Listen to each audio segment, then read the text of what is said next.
Maharashtra सायबरची Wikipedia फाउंडेशनला तर notice आलेली आहे। पत्रातनं आक्षेपार्ह मजकूर काढून टाकावा अशी विनंती करण्यात आली आहे। आयटी ऍक्ट 2000च्या 1903 ब आणि बीएनएस कलम 168 अन्वये ही नोटीस बजावण्यात आली। मुख्यमंत्री फडणवीस यांनी थोड्याच वेळापूर्वी सायबर आयजी यशस्वी यादव यांना बोलवून कठोर कारवाईचे निर्देश दिले होते आणि त्यानंतर आता ही पावलं टाकण्यात येत आहेत। महाराष्ट्र सायबरने विकिपीडिया फाउंडेशनला नोटीस बजावली आहे। अभिषेक मुठाळ या कारवाई संदर्भात अधिक अपडेट देतील। अभिषेक, एकूण अगोदर जर आपण पाहिलं तर मुख्यमंत्री देवेंद्र फडणवीस यांनी जे सायबरचे आयजी आहेत यशस्वी यादव यांना सकाळी बोलावून घेतलेलं होतं आणि एकूण या संदर्भात विकिपीडिया संदर्भात कारवाई करण्यासंदर्भात देखील सांगितलेलं होतं। आणि आता जर पाहायचं तर महाराष्ट्र सायबर कडनं विकिमीडिया फाउंडेशनला नोटीस देखील जारी करण्यात आलेली आहे आणि या पत्रातून आक्षेपार्ह मजकूर काढण्यासाठी देखील विनंती करण्यात आलेली आहे।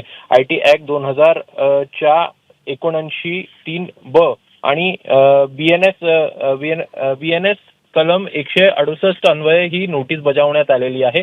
एकूणच आता पाहायचं तर जो पण प्रकार छत्रपती संभाजी महाराज यांच्या संदर्भात आक्षेपार्ह मजकूर आपल्याला पाहायला मिळत होता त्या संदर्भात हे आपल्याला पत्र पाहायला मिळत आहे। मराठीमधला जर मजकूर पाहायचा तर तो सध्याला आपल्याला काढल्याचा पाहायला मिळत आहे, मात्र इंग्रजी मधला जो मजकूर आहे तो आपल्याला तसा पाहायला मिळालेला होता आणि तो देखील यानंतर काढण्यात येईल।